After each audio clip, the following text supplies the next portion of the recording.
Cha kwanza kabisa tunaanza kwa kumshukuru Mungu baada ya kumaliza mechi yetu ya Club Champion.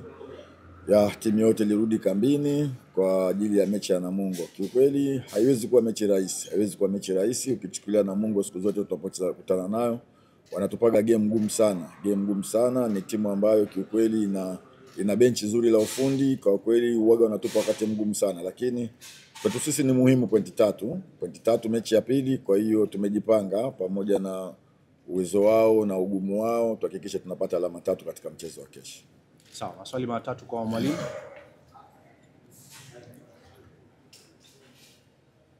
Endelea uliza.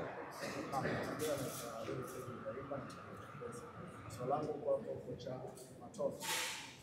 Nakwenda kukutana na Namungo katika mchezo wa kwanza ndio kushinda. Lakini nakwenda na kocha namna gani hali klabu ya Namungo na kocha Pep Guardiola na Ramadhani Mgunda ambaye ameshawahi kuhudumu ndani ya Simba na tactical anazijua na madhaifu ya Simba pia. Pengine naenda na tahadhari namna gani? Ndio maana nimesema haitakuwa mechi rahisi kutokana na mwalimu aliyekuwepo kule. Ni mwalimu ambaye tulikuwa naye sisi, anajua Simba ilivyo. Kwa hiyo nimeweza kusema kwamba haitakuwa mechi rahisi, tutakwenda na tahadhari kubwa sana, lakini yote kwa yote pamoja na ugumu wao na mwalimu, pointi 3 muhimu kesho ni muhimu kwetu sisi. Sawa, swali la pili kwa mwalimu. Pengine kuna wachezaji wote watakaokosa mchezo wa kesho, na vipi kuhusu hali ya Hamza, anaendeleaje? Kiukweli kesho tutaendelea kumkosa Hamza, lakini tutaendelea kumkosa Mohamed Baja bado ambaye anaendelea na majeruhi. Wachezaji wote tofauti na wachezaji hao wawili wako kambini na wote wako tayari kabisa kwa mchezo wa kesho. Swali la tatu kwa mwalimu. Asante. Coach, Simba imetoka kucheza mechi ya kimataifa siku mbili zilizopita. Unaamini huu muda umetosha kujiandaa kikosi chako ili kupata ushindi siku ya kesho?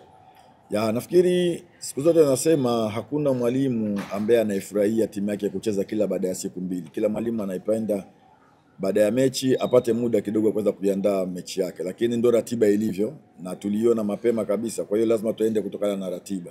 Tutajitahidi kwenda na ratiba ilivyo, na kwa sababu tulikuwa tunaifahamu, basi nafikiri tuko tayari kwa ajili ya mchezo wa kesho. Swali la tatu kwa mwalimu. Coach, kwanza nipongeze kwa ushindi kwa mchezo wa kwanza wa NBC. Asante sana. Mchezo dhidi ya Namungo. Kirejea kwa mchezo uliopita kuona nafasi nyingi zilikuwa zikitengenezwa na baadhi ya nafasi kubadilishwa kwa magoli. Je, mchezo wa kesho dhidi ya Namungo utakuwa ni kipimo cha kuonyesha maboresho ya matumizi ya nafasi hizo ambazo zilikuwa zikitengenezwa zile nyingi kwenye mchezo husika? Ni kweli.